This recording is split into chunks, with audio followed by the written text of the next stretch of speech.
Assalamu alaikum. Welcome to lecture 25 of natural language processing. So today we will be discussing the transformer network, which is a sequence processing model based on the self-attention mechanism. So after discussing the transformer, we will also talk about the idea of transfer learning in NLP and discuss some ideas from transfer learning, things about like word embeddings and pre-training and fine-tuning and so on. And if we have time, we might also then talk about BERT. BERT is basically a contextual model based on a transformer, contextual language model based on the transformer. And so that is basically the agenda for today. So we do have our last quiz by the end of this class. So any questions?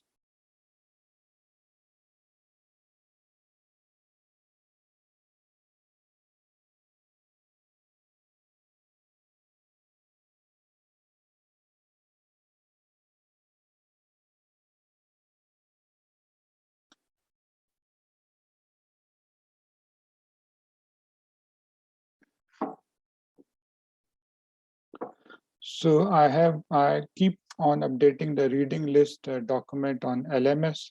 So I have added some links for sequence modeling for various aspects of neural network learning, as well as for the transformer, some aspects of the transformer. So please do look at those links as well to supplement your reading.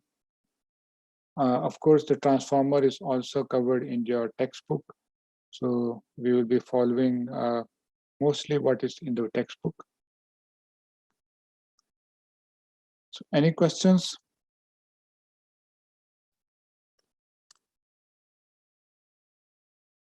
So the transformer basically is a model, a neural network model for processing sequential information. So we had already studied a number of models for processing sequences. We started with the probabilistic model, which is the HMM. And then we talked about three models from neural networks, the recurrent neural networks, which is a standard unidirectional recurrent neural network. We then talked about two gated models. One was called the GRU and the other was LSTM.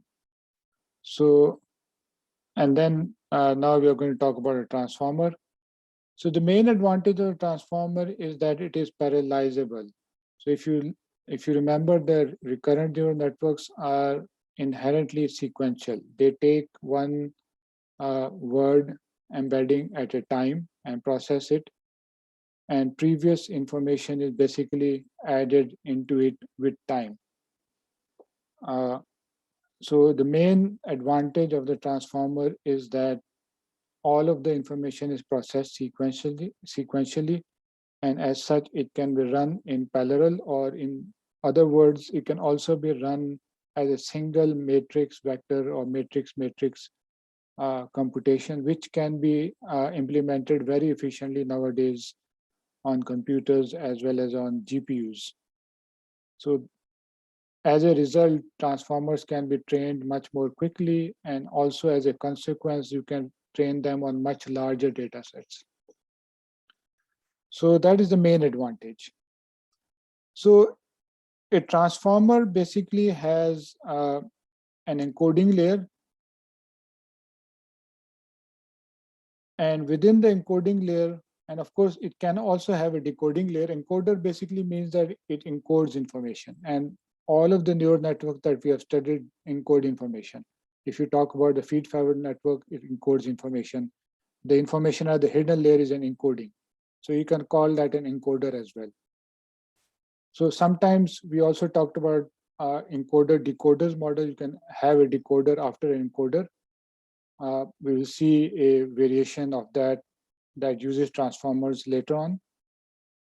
So in the encoding layer, it has a number of, you can say, additional layers. One is a self-attention mechanism. This mechanism helps it track the relationship of each information with other information that is present in the sequence. So it's kind of a weight. And then after this self-attention, it may have additional layers. Those additional layers could be simple feed-forward layers. And then, of course, you have the output layer. So this is one encoder. So oftentimes, as we will see later on, a transformer may have multiple encoders stacked, one after the other. So stacked encoders. So a particular transformer may have multiple encoders. So which means that information from one encoder goes to the next encoder, then goes to the next encoder, and so on. So, but let's start with the self-attention mechanism, because that is the main part of the transformer.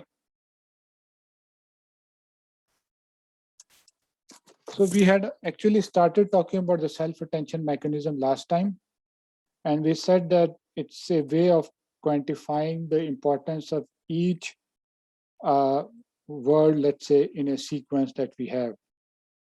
And we talked about also the dot product as a way of quantifying the importance. A dot product between two vectors would give you a scalar. So that scalar is a quantification, and that's also related to similarity between those two vectors. So we will now generalize that, and because that approach that we talked about last time did not have adaptive weights or features. So we will now generalize that. So there are actually three roles that a particular vector can play. When I say particular vector, I talk about a particular position in the sequence. So again, I live in Lahore. So there's a vector for I, there's a vector for live, there's a vector for in, and there's a vector for Lahore. So for each vector, there are three roles. So one is called the query, the other is called the key, and then you have the value. These names are somewhat not very intuitive, but this is what is used in the literature, so we will follow it. So the query role is the role of a particular sequence point in time. Let's say we are talking about the word live. So that is the query role. And then the key role would be the role of the other words in relation to the query role. So for example, if you're talking about live, then what is the role of the other words? And then the value role is also a role for the word of importance, but this is used to compute the final output. So for each word, for any sequence, for each word, there are three roles. And these three roles are then kind of determined, their representation is determined adaptively through three corresponding weight matrices. So we have W, Q, this is the query weight matrix or parameter. We have W, K, which is a key weight matrix. And then we have W, V, which is the weight matrix for the value. So these are parameters of the models, of course. And these are superscripts. They're not like power. The superscript identifies the particular weight matrix. So given this, we then obtain the adapted query information. So for example, Q, we use the notation I, meaning that this is a particular position in the sequence. In the book, they just use the subscript. So I might be using both of these interchangeably, but previously we had used the angle bracket to denote the position in a sequence. So this is basically then given as basically W Q into Xi. Xi, of course, is the embedding or any other vector representing the ith word in the sequence. So इसको इस तरह भी मैं लिख सकता हूँ, ठीक है? So the whole idea of this W is to allow adaptability, allow learnability, ठीक है? So this is Qi. Similarly, you have Ki. So this would be W K into Xi, ठीक है? And then we have Vi is equal to W V into Xi. So for any given vector at position I, we have three adapted vectors or learnable vectors. Okay. So now the score between the similarity score, or you can say the attention score, which of course we'll normalize later on, between any two positions I and J is then basically given by the corresponding I is the query position, the position of interest, okay? Or actually between any two positions I and J. So this simply is Qi dot product with Kj, okay?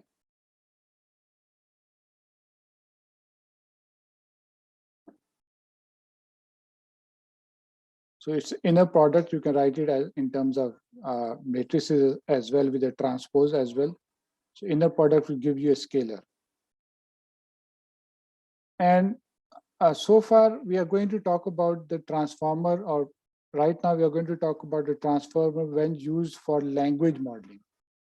So when we are using it for language modeling, whenever we are talking about any position I, we are only interested in the context that lies before I or includes I as well as I minus 1, I minus 2, and so on. We don't look at the words after I. Okay? So in that context, then the self-attention, the score, or you can say the weight alpha between the query I and J, which for position I and J is basically then you can take the softmax of Q I inner product with K J. There is a normalization also.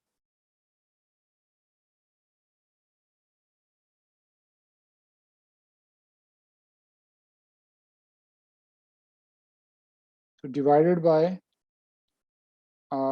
SQRT, I'll talk about this shortly. The length of these vectors. So let's say whatever the length is, Q. Okay? And this is for all J less than equal to I. So let's understand this first. So let's say we are talking about I is equal to 3, position 3. So let's say I live in ke liye, the word in. Okay?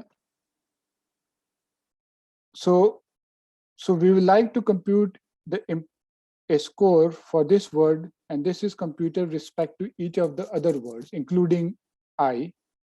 Okay? So that is the score, which is inner product, but that inner product, of course, is based on Q and K. Those are adapted by the appropriate weight matrices. Okay? And so for position 3, we will have 3 values. We will have, let's say I have this vector. You will have a value for the first position. Let's say you have, let's say some value 5. For the second position, let's say you have minus 2. And for the third position, let's say you have 3. Okay? So this is the vector that you compute within that parenthesis, but there is also a normalizing factor. So normalizing factor is applied so that, because inner product would always have a value that ranges between minus infinity and plus infinity. And that value might be large for longer vectors, because of course you have a summation over a longer number of values. So to normalize that, they typically use the size of the length of the vector. So let's say each of those vectors q and k, and we usually all of these vectors are of the same length. So let's say they are of length 100. So then you will basically do sqrt 100 to normalize them. So that they will be divided by 10.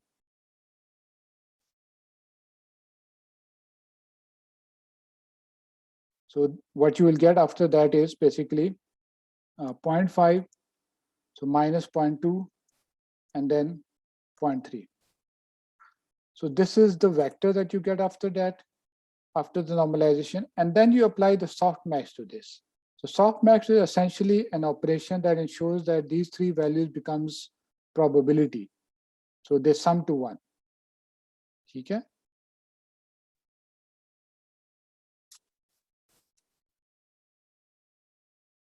ठीक है, तो इसमें वही exponential वाला formula लगेगा, and everything would appear in that way, and these would then become probabilities. ठीक है? So of course वो computation आप कर सकते हैं. So after this, you will get the alpha for ij and as probabilities. So you have some values, let me say there are some values, let's say 0.2. So let's say दूसरा था,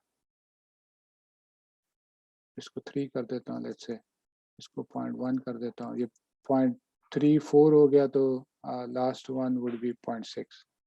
ठीक है? So these are actually the weights of attention associated with this position I with respect to all the other positions, which is its context. Context in this particular example is the current word and the preceding words. Okay. Now, what is the output at this position? AI, or A, you can say I, as we had used the notation before. So this is simply the sum over all J, okay, for so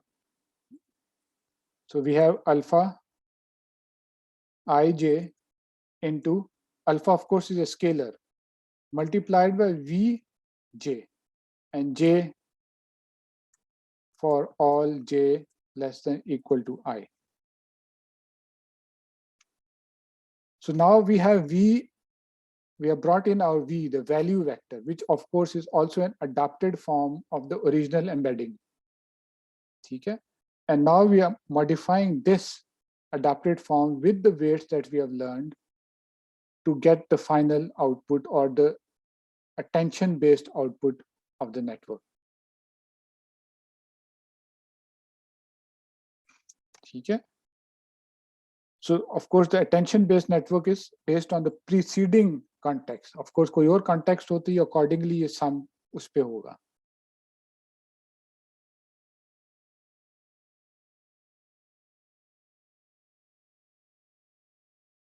Now, so what is the logic behind using those weight matrices to adapt, and those weight matrices are adapted during the training process.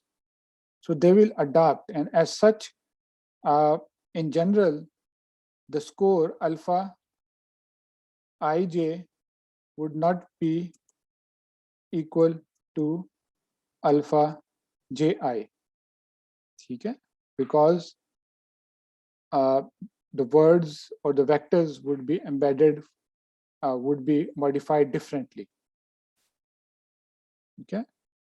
So if you wanted, so wij may, of course, you have q modifying your xi, while in the other, and of course wk modifying all the others, while in the other case wq is modifying j and wi is modifying all the others. I saw wv k is modifying all the others. So of course these matrices might be different, so this relationship may not be symmetric.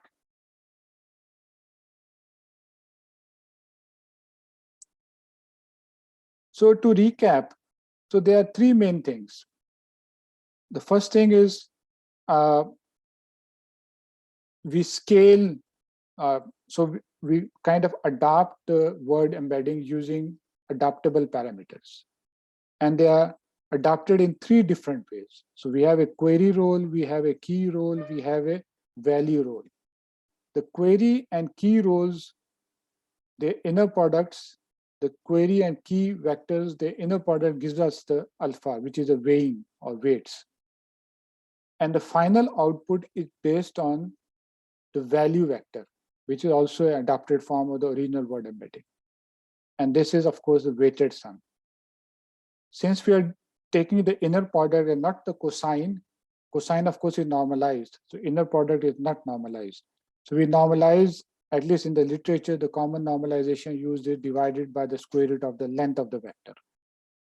So, and then, of course, use a softmax to convert those values into probabilities, and then use those weights, which are actually probabilities, in the weighted sum. So in this way, we have kind of encoded information from all the preceding context, all the preceding vectors. And that length could be long. And each of that weight is not dependent on some sequential information. So for example, alpha, so let's say, just to give you some numbers, 1, so let's say 1, and let's say 200. So this would also be some value, some weight. And of course, position 1 and position 200 are very far away.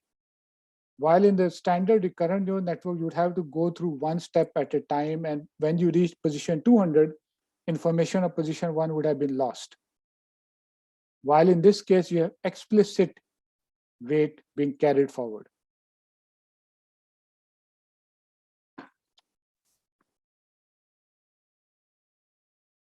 All right.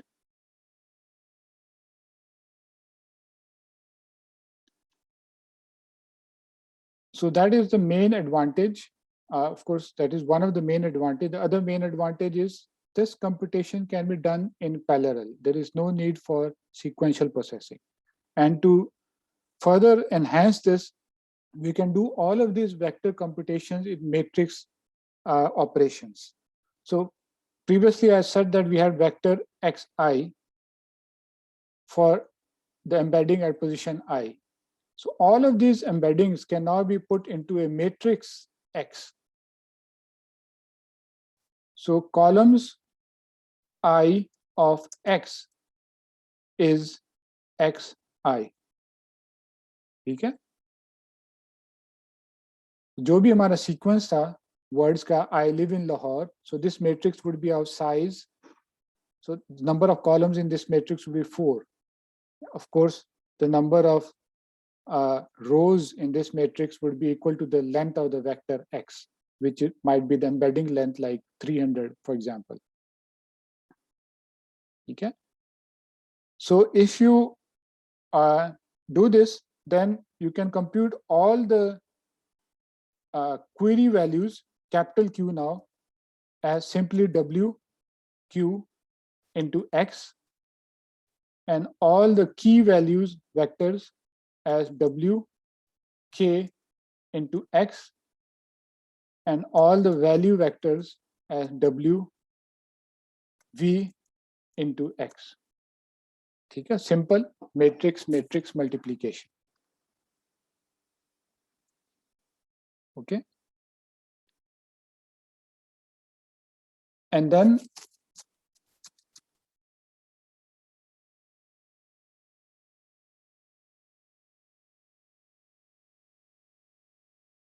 the whole self-attention mechanism can now be computed simply by softmax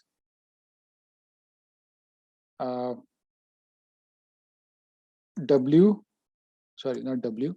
We had query transpose into K. Of course, this is normalized by SQRT of the length of each of those vectors.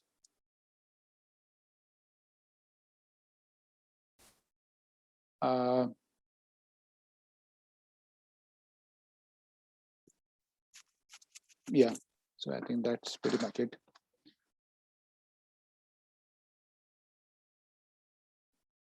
So now you can compute all of these operations again now in a simple matrix multiplication. Remember, this Q and K and V are also vector based. Each of those small q's are vectors of this matrices, sorry, columns of these matrices.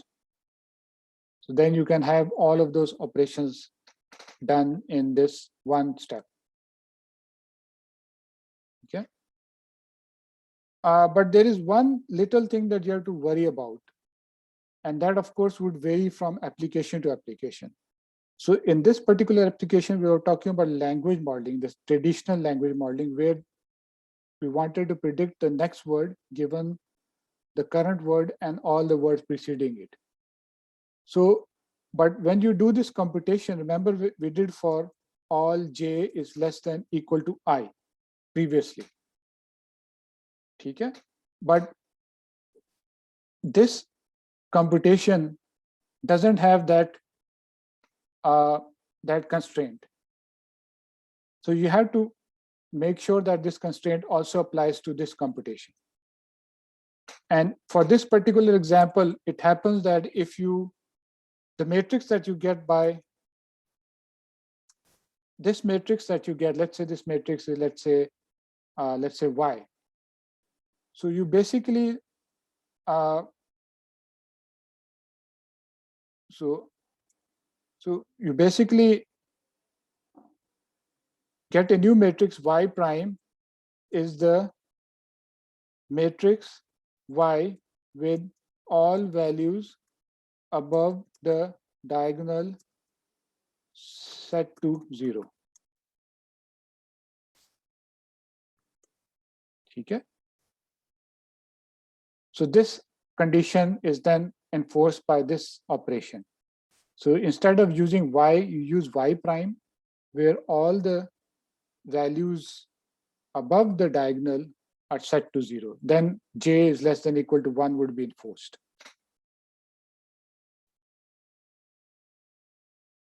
Okay. Of course, this was the context for this application. For other application, the context might be different.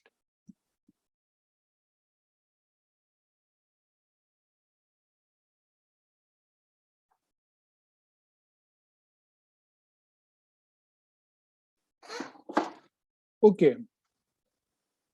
So that is essentially what its self-attention mechanism is. Okay. Of course, the A that I got for any position I, this is then maybe processed further through some feed-forward layers and through some output layers. So this is like in other traditional recurrent neural networks. As we did before, you might have, you might want to generate output Y with some function W. So W Y A into A plus BY. So you can do that. Okay. Of course, there might be multiple feed-forward layers. So you might have, let's say, each of those AI, let's say, size is, let's say, 250. So you might have multiple feed-forward layer. You might have another layer that reduces to 150, then it reduces to 50, and then you have an output of 5. All right, so that is possible. And sometimes you might have also, within this feed forward, you might have other operations like layer normalization, which we talked about last time. You might have other issues, things like dropout. You can implement dropout. And what else? All the other things that we talked about regarding a deep neural network.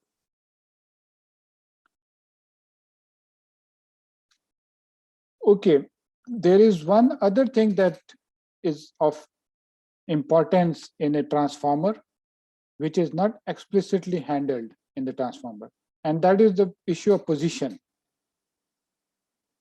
So remember, in a transformer, we have put all the vectors in a matrix and do the operation at once. So the neural network does not know, and of course you can try this also by shifting the ordering of the vectors in the matrix.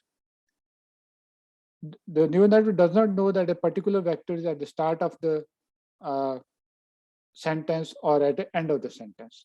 So to embed that information, we'll have to add an additional information, which is called the positional embedding. And this is usually done at the start.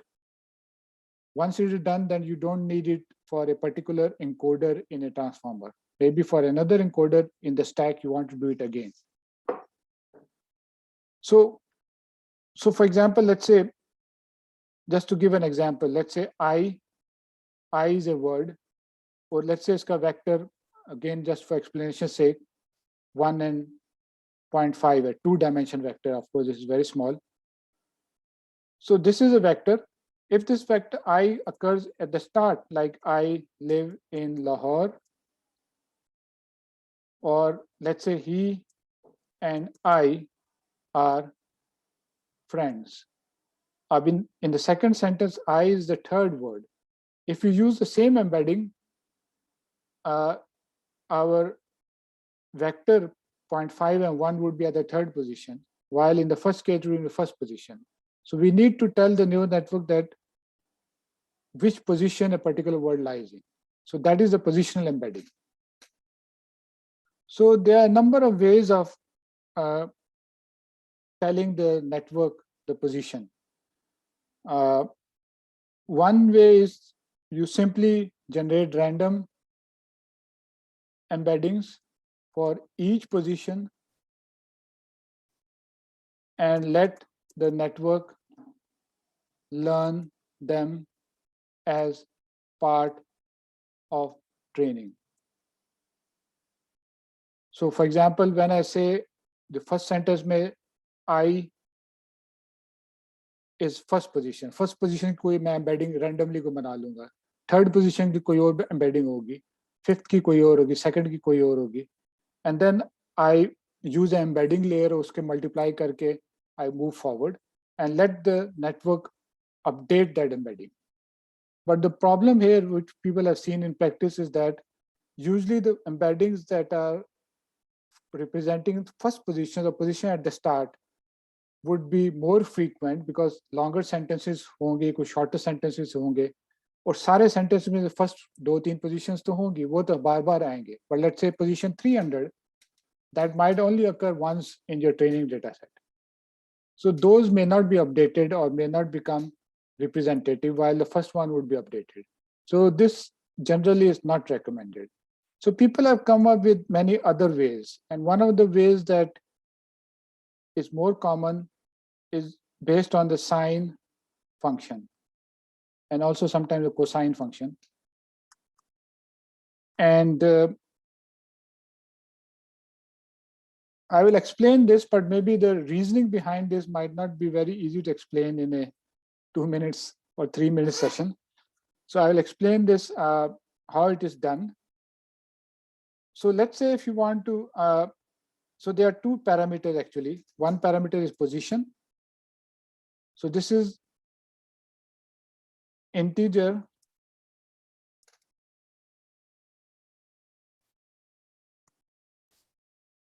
indicating position.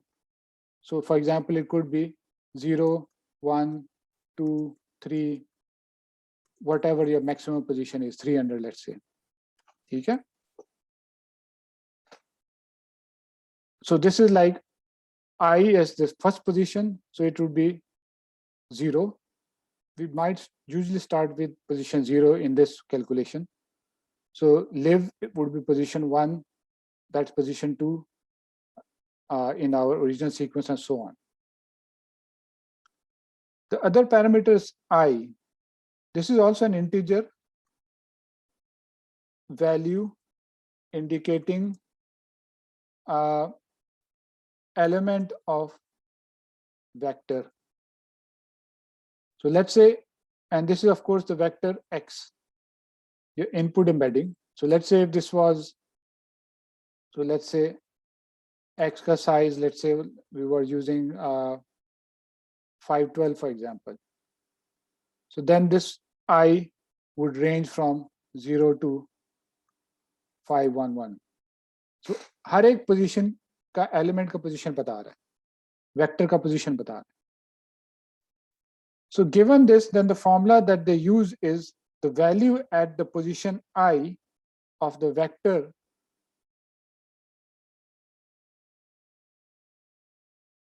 या उसको मैं ये कह दूं, the value at POS and I is basically given by the sign function of POS divided by 1000 raised to the power of 2I divided by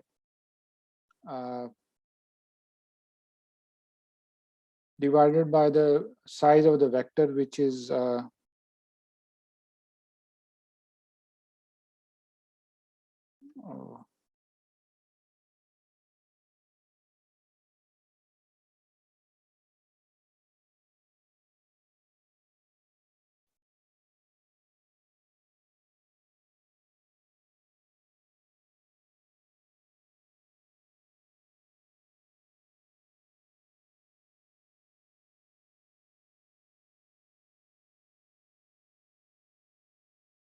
so divided by X, the size of the vector X. Okay? So now you will get a unique vector for each position and each position in the sequence and each element of the vector. And you will then use this vector for the position embedding. Okay? And this vector would be unique, as well as it encodes relative position information. So for example, position at 2 or 5 के दरम्यान distance 3 है. So usually this vector that you have generated for 2 and 5, the difference or whatever measure that you use to compute the difference would be approximately the same as, let's say, the difference between some position 10 and 13. Okay? So it maintains the relative difference of positions of words in a sequence, irrespective of where it occurs in the sequence. Okay? So ये formula somewhat empirical भी है, because you have 1000 in the denominator raised to power of 2I divided by the length of the vector. But it's a sign operation. Sign, of course, is a periodic function. So and periodic function does tend to repeat. So, and distance between two positions would remains, it's basically then controlled by the factor I, which controls the frequency of the periodic function. Okay, so that's why so actually इसकी जो reasoning is slightly different है, इसको visuals में देखें तो थोड़ा ज़्यादा बेहतर समझ आ जाएगा. So it's kind of difficult to explain like this, but that is the formula, and the end result is that two position vectors that are equidistant would capture the same information as two other position vectors at some other position in the sequence, absolute position in the sequence. Okay. So we will then have an additional layer of embeddings, which are positional embeddings that process our vectors X. Okay. So in other words, let's say ये सारी embeddings मैं E में डाल दूं, तो मेरे पास EX की operation होगी, या in general E capital X. So this would be the operation, and जो भी इसके बाद मेरे पास आता है, let's say मेरे पास इसके बाद X prime आता है. So this is the X prime that we now use later on. ऊपर मैंने X लिखा था, you cannot replace that with X prime. This X prime will now have the embedding, the position information encoded in the network.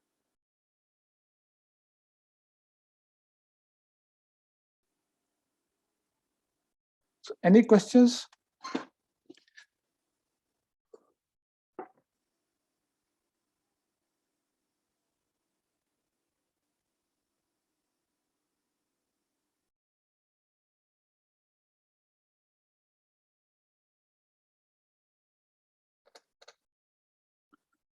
Okay, so that was the self-attention mechanism in a transformer, but there is another complexity.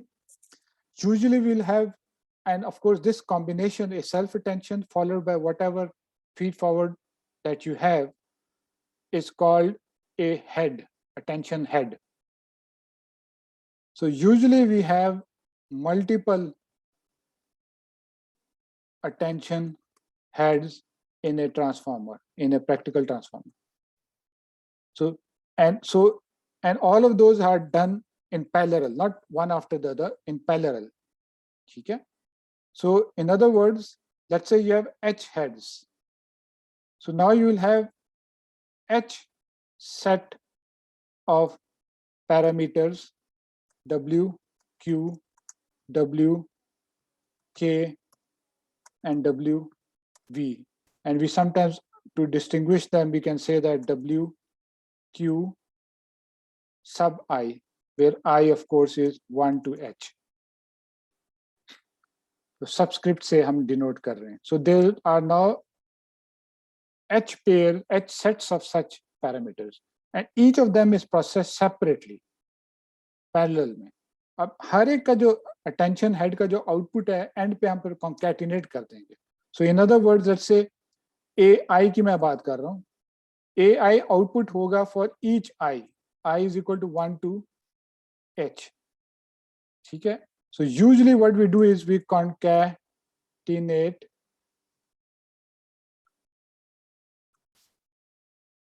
each of these A, I.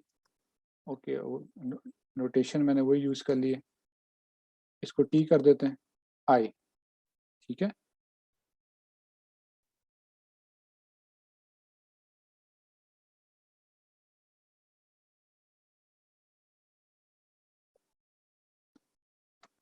ठीक है? So all of that is now concatenated. Then the final processing is then done on the concatenated version.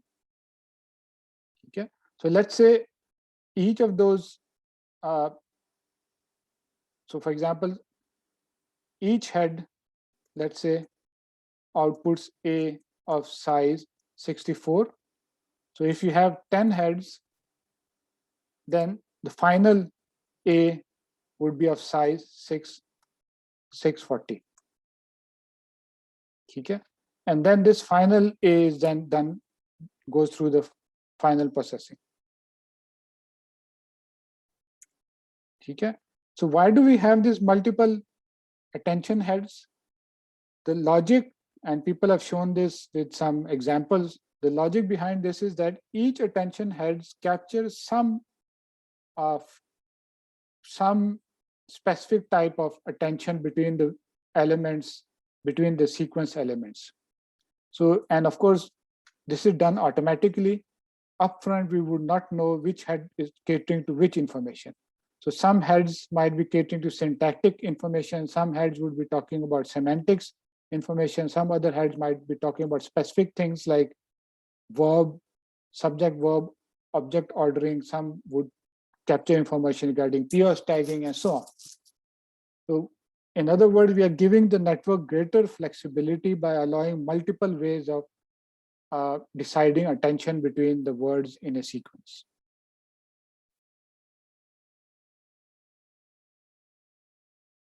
So the final transformer, which is commonly used in practice nowadays, is usually multi-headed, has multi-headed blocks, multi-head transformer blocks.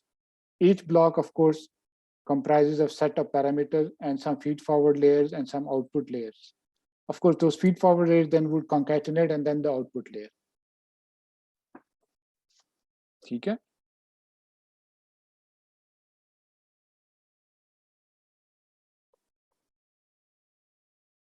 All right, any questions? So that was the standard transformer. So far, we have discussed the transformer as an encoder, and so far also we have talked about the transformer as a autoregressive language model. So remember the diagonal issue that we talked about, that was based on only looking at information preceding the current word, including the current word. Okay. So if your setting is somewhat different, which we'll talk about also later on, then you will have to change that setting of the transformer. By the way, that is also called masking. So since all the computation are done at once, but you will have to mask some information for your particular setting. In our case, we mask the information of the remaining words. Preceding words की information रखती थी, remaining words की हमने mask करती थी.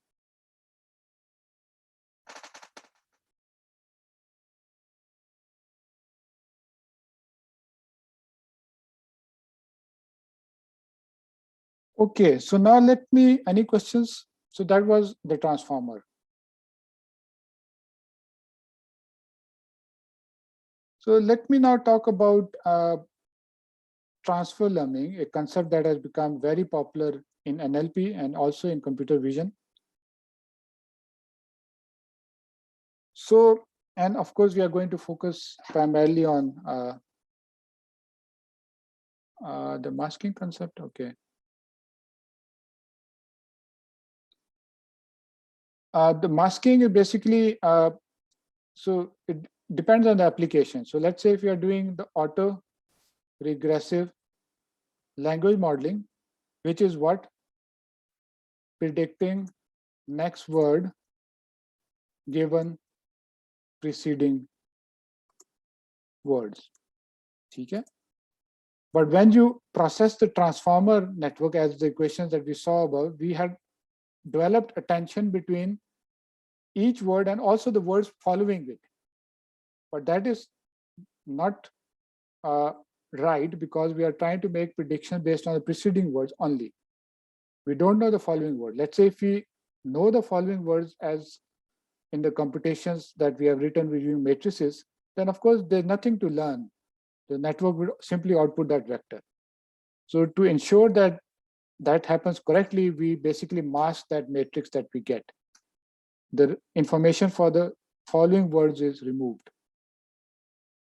So that is masking. And we will see masking later on as well in a slightly different context when we talk about BERT.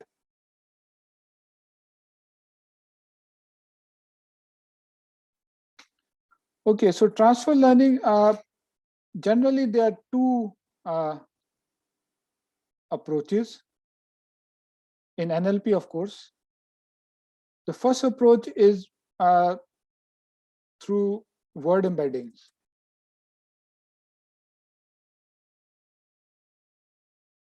And the second, of course, is pre-training. Pre-training and then fine-tuning. So there are two approaches that are commonly used in transfer learning. By the way, what is transfer learning? Transfer learning basically means that you are transferring learned information from a different setting to a different setting, from one setting to another setting. So, for example, let's say you are doing sentiment classification. Okay? But you are using now word embeddings. So word embeddings are not developed on the training data that you have for sentiment classification. Word embeddings are developed on larger corpora of information, like information from books or Wikipedia or in the entire web. It is done prior to your application of sentiment classification. So this is an example of transfer learning. So you have transferred knowledge of words that were developed previously through word2vec, for example, and then use that knowledge in building your sentiment classifier. So that is the word embedding approach for transfer learning. And this can be done for any other application, let's say for PS tagging, for summarization, for machine translation, for NER, as long as you have obtained word embeddings, which is information learned from some other context, and then use that information in a different context. That would be transfer learning. The other approach is based on transferring not just some information about words, but transferring entire models. So that's what I mean by pre-training. Pre-training. So let's say you have trained a, again, let me use the example of sentiment classification. So let's say you have trained a model for sentiment classification of, let's say, movie reviews. So you had a movie review corpora and you trained your model, whatever model you had, let's say an LSTM model or a transformer for sentiment classification using movie review dataset. Now you use the same trained model on a different dataset. Let's say instead of movie review, let's say you use, let's say, mobile phone review data.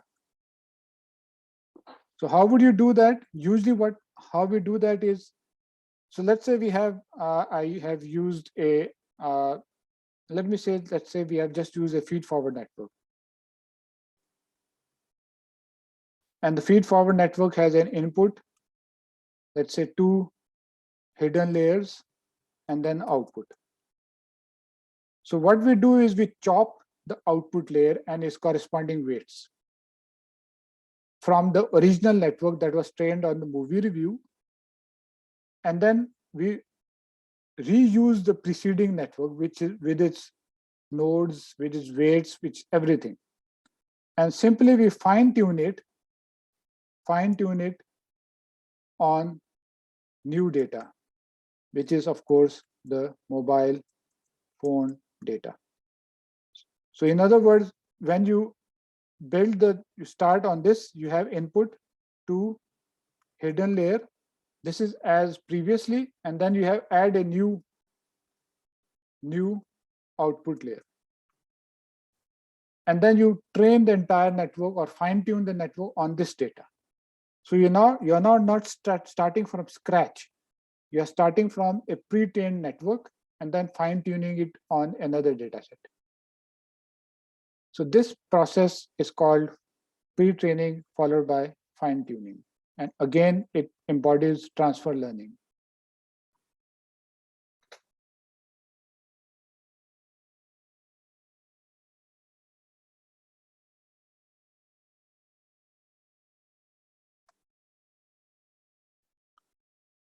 Any questions?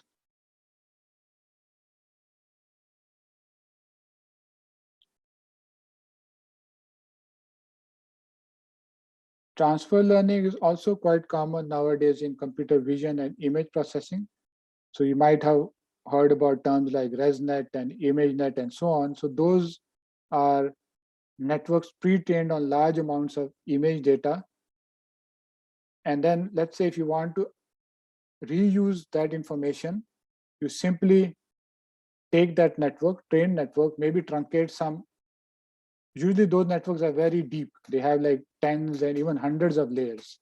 So you simply truncate some of the last layers.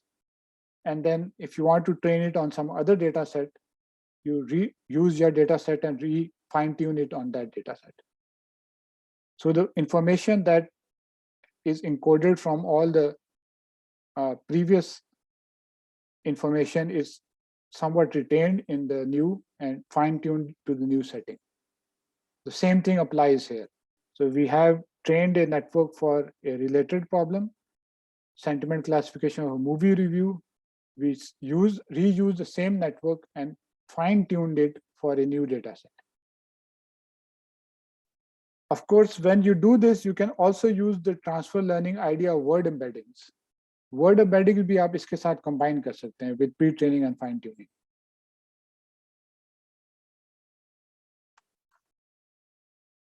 So fine-tuning has yielded much improvement in performance, because you can always pre-train a network on large amounts of data for problems for which large amounts of data is available. And then you fine tune it for problems where your set of data is much smaller.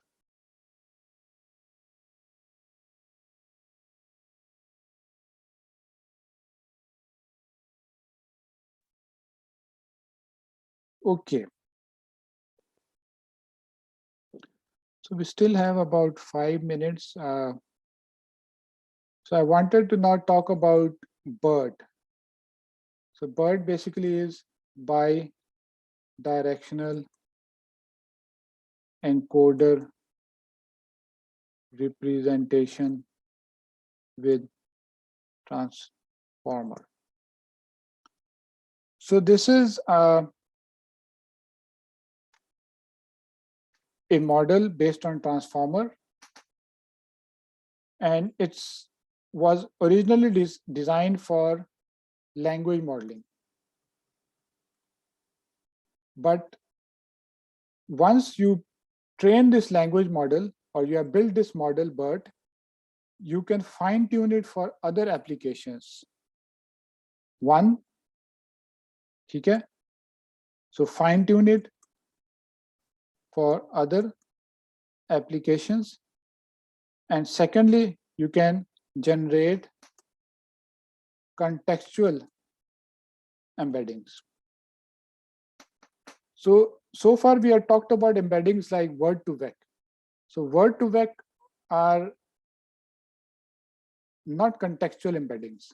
So for example, the word live would only have one embedding. Okay? Of course, live has multiple meanings. So live, of course, is a verb, and it can also be live. Okay? Which is always have a confusion there. It's an adjective. Okay? So of course, live and live ka vector different hona chahiye. But in word-to-vec, unless you do some other encoding of the data, it will only give you one embedding. And secondly, wherever live occurs in your data set, you will get the same embedding. So the embedding is fixed once you have trained it. While in the case of BERT, let's say you have different data sets. So for example, I live in Lahore and I watched the match live. So if you pass, if you generate embeddings through BERT for live in the first sentence and live in the second sentence, you will get different embeddings. Because now the embeddings is based on the context in which that particular word occurs. It's not fixed like in word-to-vec. So the first, if I generate a embedding for the first sentence, usme live ki embedding different hogi because it has looked at the sentence before and after.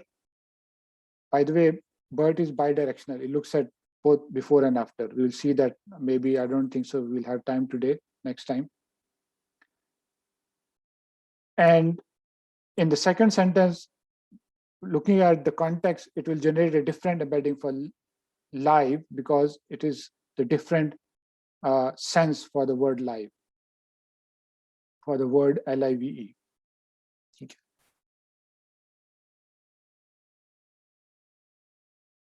So this is BERT, and so these are the two advantages of BERT. You can use it as a pre-trained model for any other application, sentiment classification, summarization, machine translation, PO stacking, or you can use it to generate contextual embeddings that are dependent on your data, not some fixed data that you have used to train word-to-vec. Okay. So I think I will, although I'm not going to discuss BERT in great detail, I think I'll do it in the next class. And then after that, we'll start talking about machine translation. Of course, we have discussed most of the basic building blocks for machine translation. They will also be using transformers or LSTM type of things. So we won't be spending too much time, but we'll discuss a new thing there, which is the evaluation of machine translation and some measures for evaluating machine translation. Okay, so that would be the agenda for the next lecture, and the following week we will see what we want to do. Okay. So any questions?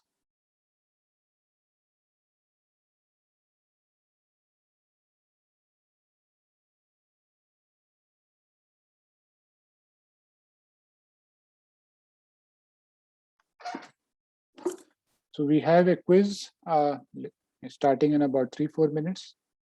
So I hope all the settings for the quiz are done. Abdul Jamil, I think everything should be fine. Yes, sir. Setting. Okay.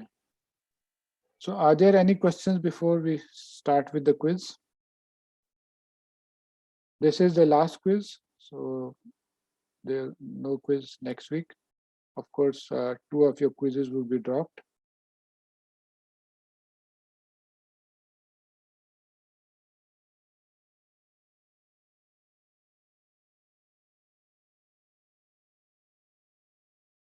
So please read up, especially the transformer.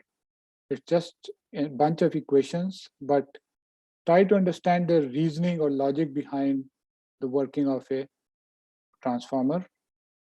And we will discuss some other concepts when we talk about machine translation that use transformers. But it's a very interesting idea, and it has been shown to be quite effective in practice as well. Although it has been reported that from a more theoretical perspective, not everything is understood of the transformer. So that is usually an issue for most deep neural networks. So we don't really understand why something happens or something doesn't happen, or why we get sometimes good results and why we don't. So that is an issue with deep neural networks in general so far. But the bottom line in most of deep learning, as well as in for application NLP and computer vision, is data set. As long as you can get larger data set, you can build bigger models and you'll get better results. So by the way, some of the models, recent models in NLP, I will also discuss those briefly next time as well, like GPT 2, 3, and T5, and there is another one from Microsoft recently. So we'll discuss those also briefly next time. Okay, so if there are no questions, then we can, I can stop the recording and you can get ready for the quiz.